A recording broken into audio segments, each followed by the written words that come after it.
All right, my name is Rich Schmidt. I'm here with Leigh Brown. We're at her home in Sherwood. It's June 2nd, 2022. Leigh, thank you so much for joining us today. First question to get us rolling is why wine? Well, I kind of fell into wine from going to culinary school, actually. I'm also a musician, so I'm a professional harpist, and my undergraduate degree is in music performance from Indiana University, and I was doing music. I still do music, and after I finished my undergraduate degree, I freelanced as a musician and waited tables, and I really got into food. But I went back to grad school to continue my music education, but I was really pulled towards food, and I was sort of sick of living in the Midwest, so I quit grad school halfway through, got in my van with my dad, and we drove to Oregon. And I didn't know anybody and just started all over, and I was fortunate enough in culinary school to have to take wine classes, and I was excited about tasting it, but I'm mostly excited about how it was made when I was learning about the production side. And at the time, you had to do an internship to finish school, and it worked out perfectly that it was harvest time. Mm-hmm. And one of my instructors had a winery at the time, or a brand rather, and so I did my internship with him. And after that, I ended up working at a wine bar in Portland called Urban Wineworks for 3 years, and I taught classes there on blending, doing events, tastings, etc. But I really missed production. So after about 3 years, I worked at Stoller, and I did harvest there in 2008. And I wanted to do it internationally, and my father's from South Africa, and so right after that, I went to Africa and I worked at vintage there. And then when I came back, I worked for a very large winery in South Africa. It was the most exhausting harvest I'd ever done, and it was amazing. It was a really interesting challenge, but I wanted to work for a small winery, so I ended up working for AFI Wines, and worked there for 3 or 4 years as their cellar master. And at that point, I went into sales for a little bit. I ended up being one of the buyers for New Seasons Market, and then I went back into production. So just like me, I tend to flow every which way. But I've been working for Marshall Davis Wines in Carlton. I mean, that's where his tasting room is, but we make our wines at Beacon Hill Winery in Gaston, and we make their wines as well as his wines, and then we have a handful of clients, so it's like a custom crush facility. And it's been really fun for me because we make so many wines. We make maybe about 10,000 cases, which may sound like a lot to somebody, but it's really not that much. But it's about 50 wines that we make, so lots of little lots. And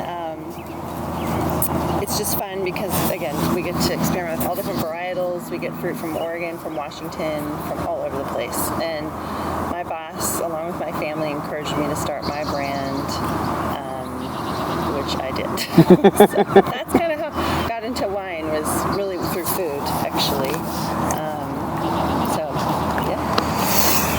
Lots of questions after all of that. I'm going to back up to the beginning. And what was the thing that got you excited about wine in the first place? You mentioned kind of taking wine courses. Yeah. What about wine was intriguing to you? It was truly the way it was made. I had no concept or idea of that prior to school, and I wasn't really that into wine as a young adult. I definitely liked to drink, but I thought, oh, I have a glass of wine with dinner, that's what you're supposed to do, and I didn't really think much about it. And so it wasn't until I actually sat down in a class format where you had to taste things one at a time and compare, did I truly get excited about, wow, these actually do taste different, and now I'm learning about where they came from, and maybe they were made differently, or what varietals they were. And then and again, I'm a very hands-on person. I'm a very physical active person, and it's the same with the harp as an instrument. It takes your feet, your hands, and so I like to be busy in that regard. So the production to me seemed the most exciting. So I was really excited to like dive in and make something. So, Tell me about your first production experience then. What was it like? It was really small, and it was on McMinnville, and we, I really knew nothing, but we brought in fruit from different vineyards in Oregon. It was mostly Pinot Noir and Aligote and some other small lots, and then we had a tiny little basket press that we used, and we did everything by hand. I had to stomp grapes one day for real. And, it was only about a 6-week time. So, it was exciting. It was hard, learning to drive a forklift, all that sort of stuff. Honestly, it was just fun. It was just, I still didn't really understand much about it in the moment, but I just so enjoyed like getting my hands into it. So, yeah. So fun is an interesting word for winemaking because it's fun, but we've also, it's also kind of monotonous and laborious and repetitive. Yeah. So what was it? Was there something specific that was like really appealing to you about the process? I think, people often ask like, what's your favorite time of year in making wine? And I would say, as stressful as it is, harvest, because it's never the same. It challenges you every time. As my boss likes to say, every year we're going to do some winemaking because you think you did it easily the last time when actually you're constantly being challenged, whether it's, it's farming, it's the weather, it's, the fruit set, the fires, the rain, all of it. So it's definitely very frustrating, but I like that it's all sensory, it's physical, and for me, the fun part truly is just that I get to use my whole body. You get to make something, and you get to see it from start to finish. It smells wonderful. You get to work mostly with really fun people. You spend a lot of time together, so you hopefully like each other. But yeah, for me, it's truly just the whole making it is fun. Yeah. Tell me about learning wine then, as you're doing production and you're kind of progressing through. What was your sort of process for learning more about wine, and what did you find was the most kind of intriguing part or appealing part of learning about wine? Sorry, the most intriguing part. What about wine fascinated you as you kind of were learning more about it? Well, I had also taken a lot of wine studies, so I definitely got really hooked into learning about where wine was made around the world and trying things that are similar but different. And that's what's been fun too with not only my brand but just with some of our clients, is being reminded that wine or fruit tastes different from maybe different vineyards or different countries or different states, if you will. And I think it's a really fun and interesting challenge to make something its own, yet the same and different and unique all at the same time. Obviously, like Pinot Noir, for example, has its very distinct quality. However, it tastes very different from Burgundy. It tastes very different in California. It tastes very different from the winery next door. A lot of it is, how are you making it? Maybe you're making it true to the grape or the style, or you're making your own style. So it's really interesting, I think, to see that everyone's doing their own thing, yet maybe trying to reflect what it is, if that makes sense. Like when we make wine, we really try to focus on the vineyard and not try to fuss too much to make things one way or the other. Obviously, we all have our own style, and you want it to be delicious. But you want it to reflect perhaps the vintage or the grape or blend you're trying to achieve. So I think that to me is the most intriguing part.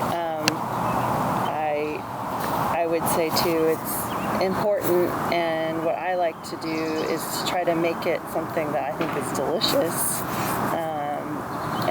for me, not necessarily for you. Hopefully you would find it delicious, but just trying to make it something that I would want to drink and that I'm excited about. So you mentioned some of the places you've worked in, both kind of the retail side and the production side. Tell me about your sort of the sort of takeaways for you as you were kind of progressing through.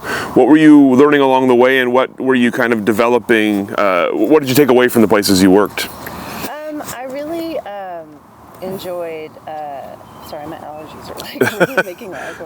I loved working for other people. I still love working with other people. I have been fortunate to work for some really great winemakers, and in different size, volumes and different styles for sure, and using different equipment. I think the most exciting thing for me is working specifically with the winemaker to kind of see what they can teach me, and I may not necessarily agree with all of it. It's been interesting being a woman in wine. That's often talked about a lot these days. I don't really think so much about, I don't like walk around the winery and think, oh, I'm a woman. I think about that I'm a winemaker, but I've definitely had to prove myself a little bit more because I've often worked mostly with men, which is great. And so it's been fun, especially physically, to prove myself that I'm capable of doing everything that everyone else can. And that's actually been fun for me.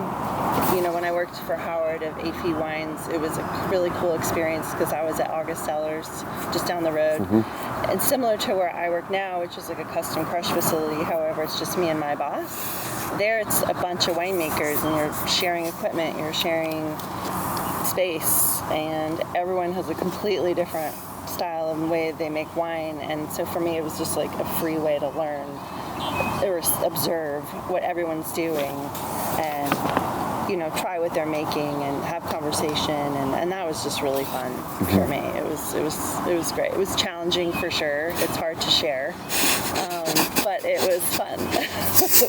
It was very fun. At what point did you start to develop you mentioned kind of you want to make something that's delicious and you want to make something that's true to the vineyard. At what point did you start to sort of develop that philosophy in terms of the wines you wanted to produce were going to be like this? I think definitely working with Howard was a good experience because he had a tiny little vineyard at his house. It was just, he used some of that fruit, but he was buying fruit from different parts of the valley, and I think really trying to build relationships with growers as well as reflect that AVA or that area. That was really important to him, specifically with Pinot Noir, and that was, I thought, really interesting. It wasn't something I had put a lot of thought into. You think, oh, I'm making Pinot Noir, when it's actually like, well, Yamhill Carlton is really very different than Dundee. The clones are really different. So I learned a lot more about how there's so many differences in something that's similar or the same, if that makes sense.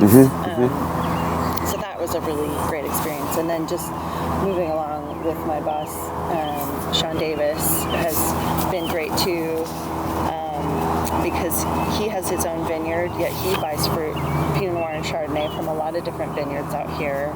And it really is so interesting to see what we can play with and how different they are, and blending with them. So I really like having a lot of options to mix together. Has been just a really great learning experience. You mentioned kind of the unique, fairly small production, but a lot of different kinds of wine that you're making now. So tell me about that. Tell me about the unique challenge of that. It's really hard when you have small lots to maybe make lots of blends from, because you really don't have a lot of options. However, that's not always the case. For some clients, it's just like, this is what I have, and so you're making what you have. And it's really been fun to just like every year I feel like we make something different, or we get a new grape varietal in, or we make a new blend. But it's challenging because we do 6 bottlings a year, and so there's a lot to think about each time you're bottling 7 to 9 lots of wine. doing pretty much all of it ourselves, and we've gotten a groove and we know what we're doing, but it's definitely stressful, it's challenging. I find it rewarding, and it's exciting for me to see our clients see their final product and get excited, and maybe we do it different or the same next year, and that's the other thing is like learning these vineyards takes time.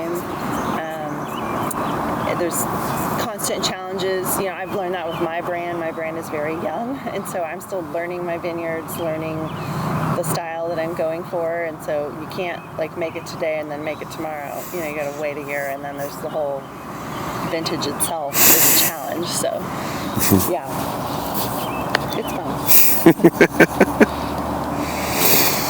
Well, I'm going to come back to your brand here in a second, but I want to back up for a minute. You mentioned, obviously, the other part of your life, music and the harp. Yeah. So tell me about, we're going to back up for a second, tell me how that became something you were interested in, and tell us kind of the path you've taken with that. Sure. So I grew up in Bloomington, Indiana, and Indiana University has one of the best music schools in the world.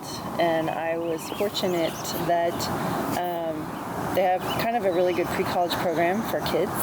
And my best friend at the time started taking the harp, and I guess I wanted to be like her, so I took my poor parents, so I picked the harp, like the biggest instrument, and I just fell in love with it. I started when I was 8 years old and played all through, grade school, high school, and decided to pursue it as a degree or career, if you will, and I've always just loved music. My dad was always really into music, but I was really the only musician in my family. And I like that I can still do that now. It definitely keeps me very busy. I play at a lot of wineries, actually, and events and parties and weddings. But it's truly my other business. And I've always loved music, and there's times where I think I'm a crazy person because I make wine and I make music, and it just sounds so bizarre, but that's who I am. It's what I do. I don't make a lot of money, obviously, but but it's fun. Yeah. So obviously we've met a lot of people with the kind of the music wine crossover in our work. It seems to be something that is attractive to people of a certain brain style, Sure. I guess. So tell me about how do they inform each other at all? Does your music and your winemaking inform each other? I think it's just that creative, probably part of the brain.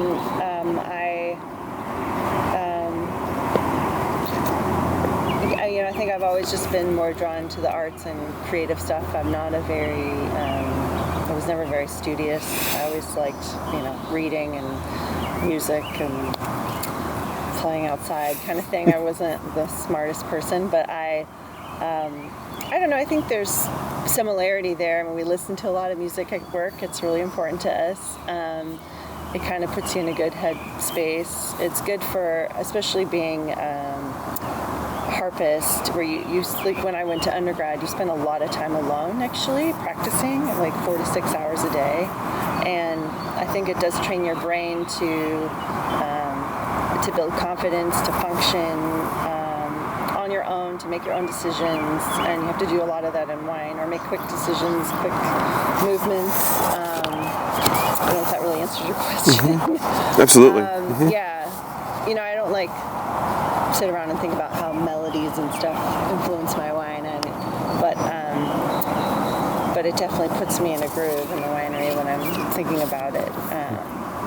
And they both, I don't know, they kind of just go together, if that makes sense. Yeah. A lot of solitary time, a lot of physical time. It's just a lot of physical solitary time. Yeah. So you mentioned earlier you've worked for a lot of different people. You've worked for with a lot of places, and then you decided to start your own thing. So tell us about the sort of the creation process and all of the steps that you had to undertake. Sure. Well, it's been very stressful. I'm not gonna lie. Starting your own brand is really hard. It kind of just happened. My boss encouraged me to make something, and so I don't know if it was a smart idea, good idea, but I started with something I'd never made before. I picked Primitivo, which is Zinfandel, and I did it because I wanted to challenge myself. and it was something I was excited about learning. So I got about just over, I think it was like just under a ton and a half of Primitivo in 2019, coming out of the Washington side of the gorge. And at the time, I didn't have any concept of a brand or anything. I was truly just like, I guess I'll make something. I didn't even think about selling it or anything. And I decided to continue the process and buy some more fruit the next year. I vintaged that over so that when I bottled, I had at least 2 products to sell. So my next wine was a rosé. And I thought, okay, gosh, I'm making a brand. Like, what am I doing? And I think creating a brand is really hard, especially as someone who's small, to be different. I don't obviously have a grand tasting room or winery or vineyard. I don't have any of that, and I think that really helps one get a following or get recognized. So it's been an interesting process. There's definitely days where I'm like, why am I doing this? I hate this so much. And then there's days where I'm like, I love it. But the story of my brand is I decided to go with kind of some family background. So as I mentioned, my dad's from South Africa, and I go as often as I can. Most of my family lives there. It's one of my favorite places in the world. And I really love the wines that come out of South Africa, because there's just so many regions where you can grow every varietal you can think of, including Pinot Noir and Chardonnay. And so I wanted to kind of represent my family in a way, so I named my brand Lolati Wines, and Lolati was the name of my great-grandfather's farm in South Africa. And I didn't bring it with me, but my labels are all based around fabrics that are called kokoi, and which originally are from Kenya, but we use in South Africa as like beach towels or wraps, shawls, tablecloths, and they're just very bright and vibrant. And so all my labels are just these bright colored fabrics. And then I would say, as far as the types of wines I'm making, I'm trying to be different by not necessarily making the things you would find here. So I am currently purchasing all my fruit out of Washington. I definitely get asked, why am I not focusing on Oregon? I'm never say never. It's just that a lot of the styles of wines that I'm trying to do, which are these big heavy reds, mostly I think are doing a little better in that area. I would love to do Pinot Noir one day. It's just hard to compete with everybody else when I'm making really tiny lots. And it's been a fun process, fun and frustrating. But so yeah, I'm doing, I did a Sauvignon Blanc, Grenache, Syrah. I'm going to do some blends coming up this summer. But yeah, it's been fun. It's been really hard not having a space to pour as well. And so I've been spending pretty much all my free time, if I'm not doing music, I'm guest pouring somewhere. And people have been so generous to let me use their tasting rooms. That's been really helpful. I did some of my first winemaker dinners recently. I've done some women in wine events, and then my husband and I decided we should have a little tasting room, and so we are currently building one in our barn here, which is really stressful. Luckily, we love each other so much, and we're still together because it's not easy. But yeah, and that's just been kind of my journey. I'm in like a year and a half now, so it's still very new. But people have been very supportive, but it has not been easy, for sure. It's not for everyone. Yeah. How difficult was it to come up with the sort of the name and the style you were looking, visual style you were looking for? The name was interesting. It's funny. I think it's definitely helpful to get feedback from others, for sure. But at the same time, that was frustrating, and I often ask friends and family their opinions on things, and then I don't really like their opinion. And so I would suggest anyone doing their own brand to go with their gut. I do it while I'm tasting wine too. I think it's, especially like when I was doing a lot of classes, like blind tasting, if this makes sense, to always go with your primary or your initial,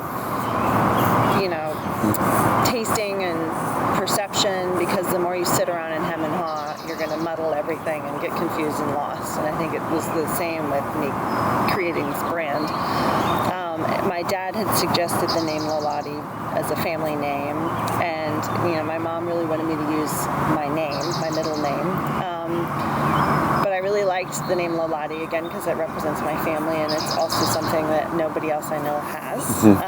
And I think that's really hard to come up with a name that maybe is meaningful, is recognizable, and different. A lot of times they tell you to just make up a word, because the other challenges you come up with are the TTB and the OLCC. I mean, that's an interesting challenge in and of itself.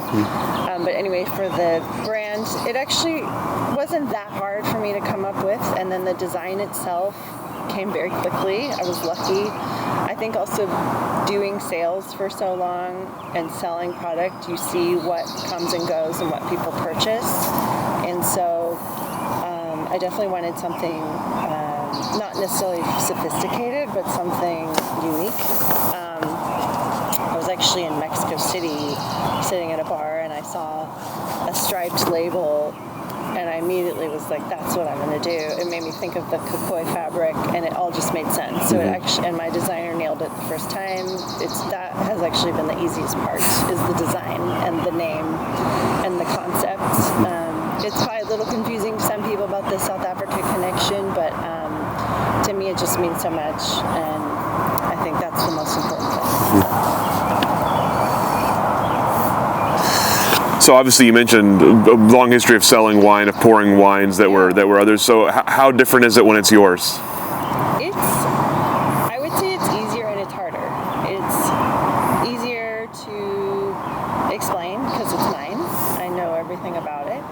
At the same time, I would say that it's hard because it's mine, and people are going to give you their opinion of it.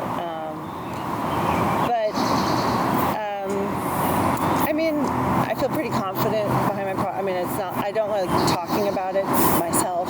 Particularly, I don't like to present myself. But as far as being excited about what I make, that's been not that challenging because I like it. I mean, that's been my biggest thing. Is I want to make stuff that I want to drink, that I think other people enjoy, and that actually hasn't been that hard. So yeah, I mean, it's easy and hard to compare. Yeah. As you've gotten those reactions, those responses, the feedback, has it changed your plans at all? Have you thought about working with different varietals because of it, or have you thought about making a different style because of it? Not really. I kind of am just doing what I want to do.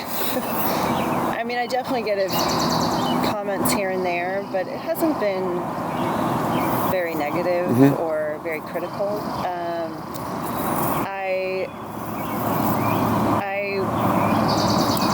I just kind of have my strong opinion on what I'm doing, and I'm going with it, so I don't worry so much. I mean, I definitely have moments, during harvest or during blending or before bottling, I definitely have these second guesses of the product itself. Is this how I want it to be? Is this good? Is this good enough? What am I going to sell it for? I wouldn't say I'm so confident, but it's definitely challenging. But I feel pretty good about all of it. I mean, if anything, I've been more excited about doing more than I can afford to do. It's really hard to not be like, ooh, I'm going to do this, and I'm going to buy that, I'm going to make all these things, and then when the bills come, you're like, oh my God. And then you have to sell it. And the other thing is, I don't have a storage facility. At the time that I started bottling, a lot of the storage facilities were full or very expensive, and being a small producer, they didn't really want to take me on. And so it's all stored in my basement. So I hand truck that with my husband up and down the stairs every time we bottle. And so I stare at my inventory every day while I have dinner, and that's really stressful. But it's also motivating. So it makes you like, oh my God, I gotta sell this stuff. So yeah, there's all those fun challenges. Yeah. Well, and I imagine that starting a business in 2019 has been its own kind of challenge. So tell me about the past couple of years and how that's gone. How it's gone for you. How that's affected your. It wasn't terrible because, like I mentioned, I didn't have a tasting room. I didn't have a business that I had to shut. And, you know, my boss actually sold probably more wine than he'd ever sold. You know, it was an interesting time. It is still an interesting time. A lot of people were drinking more during COVID, actually. And so selling wine wasn't so hard. For me, it was just hard because it was a new brand. Obviously, I don't think it would have made a difference because I just didn't have anywhere to sell it. The thing that I was definitely frustrated with, which I had hoped or was planning on doing, was, you know, I've been able to guest pour as things have opened up, but, you know, so many places, you know, whether it was a food store or a restaurant or a grocery store, they had people pouring, tasting. I mean, when I was at New Seasons, I booked people 2 or 3 times a week to pour product, and they completely stopped doing that. And so that definitely freaked me out because then I just assumed I would be doing all of that, and then I couldn't. And that's when you just have to get creative. I mean, I did throw a party for my brand on a farm, a friend's farm, and that really helped me just kind of get the word out because we made it, you know, COVID friendly, completely outdoors, and it just enabled me to still showcase my product. And yeah, I mean, that's partly why we're doing the tasting room, is so that I have a venue that I can call my own to do things, but I will continue to guest pour and do whatever it takes as much as I can. But yeah, like starting a business in 2019 was not great. But there's always challenges. It's never boring. So yeah. You talked about sort of the wine education part for yourself, to the teaching side of things. I'm curious about how that kind of how it came about and what you enjoyed about wine education. I love to learn. I love to read. I love taking classes on any subject. Well, not any subject, most subjects. But I've always loved taking wine classes. I love tasting different things. That was probably one of my favorite parts, is to evaluate the wine itself. And I think having that background has really helped me in the production side, because I have some inventory in my mind, in my palate, as to why things taste a certain way. I think if you're just doing tasting, you know, if you're a somm, there's so much education that goes around it. But to then make it takes it to a next level, and that is its own challenge that not everyone can understand. And I think it's very helpful for me in production. It makes you a little more focused on your sense of smell and your taste at all aspects of the production side. So having that background, I think, has really helped me. And it also has helped me envision what I like or what I would want to make. And then the classes that I taught were strictly wine blending classes at Urban Wineworks, and that was truly just fun to show people, like, you can have all these varietals and then look how you can make something completely different. I mean, it's a lot like cooking with spices or seasoning. They all have their place or their purpose, and so I've always enjoyed the education part of it, and if I had time, I would continue to do those things. Right now, I should take business classes, but that I think has been very helpful for me in production. And I often recommend to people who just start production to go backwards and take some wine tasting classes, because it does help. I think you can't have one without the other, in my opinion. It's spending some time with bottles versus grapes is really important. It makes you a better winemaker. So as you're looking at Lolati, just getting started and finding your space, tell me what comes next. What are your kind of goals for the brand? I would say I'm still slowly figuring that out. I mean, I would like to ramp up my production, mostly because I just want to make more stuff because it's fun. And that would be really exciting to me. But that's probably going to take a couple years. And then I'd be very curious how it goes with the tasting room. I'm excited to just see about having my own space. I mean, I was thinking just the other day how excited I was that I could put my brand t-shirts in a cupboard, in a space that's always there, which sounds so dumb, but like to just have something that's my own, that I'm not lugging stuff every which way. So I'm excited to see how that grows. It's going to be challenging for sure with marketing and what have you, but I'm just excited for people to learn about my brand. And yeah, I mean, I'll slowly build as I go, but I'm just taking my time. I'm taking my time. So you mentioned being excited about all the different things you can make or can. Yeah. So down the line, what do you want to work with? What do you want to create? I would like to do more blends, actually. I mean, I kind of do that now, but I would really like to work on bettering my skills at blending, and because I think they're so incredible and delicious and fun, and they can make a better wine. I don't think people always understand that side of wine production as someone who hasn't done it, and that could just be using different barrels or different clones or different vineyards. But I want to better that skill for myself with these bigger varietals, because they're just the kind of wines I really like. So that's kind of more of a goal. I can't necessarily tell you what all those are going to be.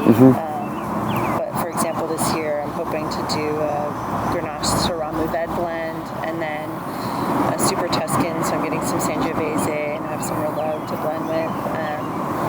So to challenge myself on things that I'm not as familiar with, but to make blends. It's really what I'm most excited about. So you talked earlier about how there's a lot of Pinot Noir. Obviously, you're making something that's different, which is exciting. How has the reaction been? Are people excited for the wines you're making? Are they seeking out that kind of wine? I think so. I definitely get some slack for not making Pinot Noir, which is, I think, really funny. For example, I did some winemaker dinners at Rosa Marino in Newburgh. It's a wonderful Italian restaurant. And I was excited because all of my wines were different. So a lot of times, at dinners, especially in Oregon, you're trying different Pinot Noir, which is also wonderful and fascinating and delicious. But I just thought it was really fun that people could try completely different varietals and different styles within a dinner in Oregon. And the feedback was awesome. I think people were just so excited because each course was really that different, because not just because of the food, but because the grape varietal itself is different, or the blend. However, at the same time, I definitely got a lot of like, well, why aren't you buying fruit from Oregon, or why are you not making Pinot Noir? And I said, well, I do make a lot of Pinot Noir. I make a ton of Pinot Noir, and I just don't make it for my brands right now, because it's very competitive. I just wanted to do something different, and so even if people give me a hard time, it doesn't bother me, and I'm be quick to respond. And I also feel like they love it. I mean, they love it. They're just a little confused sometimes because they're not in Washington or something. But I think it's just really fun to get fruit from different regions. I mean, how fortunate are we to get fruit from Washington and different parts of Oregon? Like, I think that's great. They're our neighbor. Why not? So I want to talk about the Oregon wine industry a little bit. I'm curious your first impressions of Oregon's wine industry and the people here as you started to get to know it. When I first started, I found it just really fun and fascinating. I mean, like, we bought this property like 13 years ago, and so that kind of happened around the time when I was working with Howard in Newburgh here. And so I was sort of learning the valley myself, because for so long I was living in Portland and commuting. I'd also done a lot of work in tasting rooms part-time on my weekends, so it was fun to do both, do production, take classes, and then pour wine from different people. And it definitely originally was a nice local feel, like a local community feel. I think as it's grown, it's been really interesting. It's funny, I probably go wine tasting a lot less than I used to just because I don't really have a lot of time. But I think it's important to do, to see what your friends and neighbors are doing. Things are definitely getting bigger in the industry as far as facilities. There's so many more wineries now than there were when I first arrived to Oregon. You don't just hear the same big names. It's a lot of small producers are getting a lot of recognition, which is great. I think it's very exciting, but also challenging because it's just becoming so saturated. I've added to it just another brand. I don't know if that's good or bad, but I think it is exciting. And the styles of wine have really evolved, I think, too. You're getting a lot of different variation in how wine is made. I don't like all of it, but I think it's great. It's interesting. Everyone's just doing something so different than somebody else. And I think that's kind of cool. It's change for sure. Have you seen along with that a difference in sort of type of consumer or consumer expectations on the industry? Yes and no. It's definitely, you see more people visiting the valley, absolutely, and coming from out of town. I think Oregon has become more recognized, especially for Pinot Noir, as a destination. There's a lot more places to stay. It's very beautiful. I think people are willing to pay more for Oregon wine now as well. Prices are going up for sure, for a lot of reasons, but it is nice to know that people are excited about Oregon wines. Whereas when I was a young person, I didn't really know much. All you hear about is California.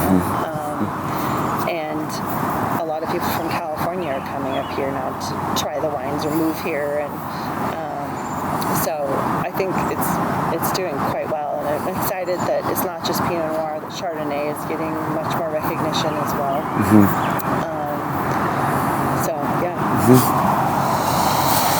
What about what comes next for the Oregon wine industry?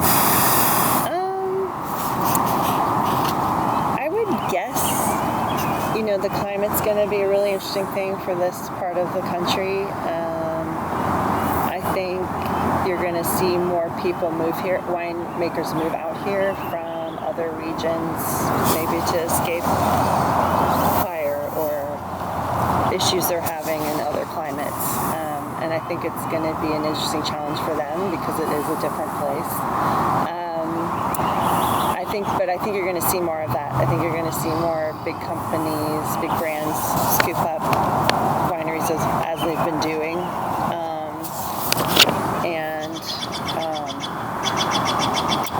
I think there's still going to be these still pockets of small producers. I think those communities are actually going to get even more exciting. Like Carleton's a good example of a community that's really focusing on small producers, but it's just become more of a place to go visit, whereas maybe when I moved here, a lot of people maybe wouldn't have gone there to go have lunch or drink wine, and I think that's great. I'm even seeing a little bit more of that in Sherwood. I think these communities in and around the valley are just growing as another aspect of a destination. It's not just Dundee anymore, so that's great. So we talked a little bit about what's coming in the future for you. Is there anything else that you're looking ahead to, either for yourself and your brand, or for the industry in general, that you're kind of looking ahead to? Like as a goal or something? A goal, a concern? Yeah. The climate's definitely really scary, I think. In a way, it is what it is. It's just, it's farming. You can't predict. You can't be perfect every year. You can't predict. And I think that's just part of the challenge, and I think that's not necessarily a bad thing. I think it does make you a better winemaker. To have those challenges, yes, it can be frustrating. I'm very concerned, interested in what the climate will be out here. Maybe we'll see more varietals beyond Pinot Noir. I think that's been challenging for those who have planted a few other things out here that I just don't think we were quite ready for, but I think that could change. So I think just being more aware of climate, water will be interesting. I don't know if irrigation is going to become more of a thing here, like it is in Washington. I mean, the dry farming thing is great, but I don't know for everyone how realistic that is. So I think figuring out water sources or how to collect water is going to be really important to become more creative in that respect as far as how to maintain your property, and then also just making it. I would say for my brand, my hope and my goal is to just become more recognized locally. I know it takes probably 10 years for a brand to ever succeed. Who knows if I'll still be here? But I would love to get some more national publicity at some point. That would be really exciting for me. And just getting more people to try my wine. And yeah, I guess, I would just hope that there would be more events around other varietals beyond Pinot Noir that are for everyone. I think that would be really cool. I know there's more Chardonnay events happening. I think that's awesome. And then also for the smaller producers to have more opportunities to be represented or have their products tasted or have an experience. Those are like the big things. So if someone were to ask you about getting into the Oregon wine industry, what would your words of wisdom or advice for them be? Getting into the Oregon wine industry, I would say work for people and work for lots of people. Depending on what you want to do, whether it's in the sales side or production side, I think being an intern for example, if you want to make wine, I think it's really smart to work for a lot of different producers, even if you don't agree with everything they're doing, but you'll learn so much. There's so much to learn from error, whether it's your own or somebody else's, and then also just learning about, figuring out what you actually would like or you like. So I would definitely recommend working for as many people as possible. And I've been fortunate to do almost every job you can think of in wine, whether it's sales or tastings or events, making it. I think there's some value in mixing up what you're doing. So if you're in production, I think it's actually great to do the sales side as well, like work in a tasting room, because especially if you're going to start your own brand, you have to figure out how you're going to sell it. It's easy. It can be easy to make it, but selling it is the hardest part. And marketing and all of that. So I think it's not a bad idea to challenge yourself in doing other jobs that may not necessarily interest you, because they all kind of come together and are important. And just like making connections with people within the industry is, I think, really helpful and important. You learn so much, whether it's from the farmer or winemaker next door or from the guy selling you citric acid or whatever. They all have something to teach you or tell you or help you with. It's fantastic. All the questions that I have for you. Anything I didn't ask that I should have? Anything we didn't cover? I don't think so. Yeah, I don't know what else to say. Yeah. Well, fantastic. Well, thank you so much for your time, for sharing your beautiful space here with us, and we'll go ahead and let you off the hook. Okay. Thank you. Bye-bye.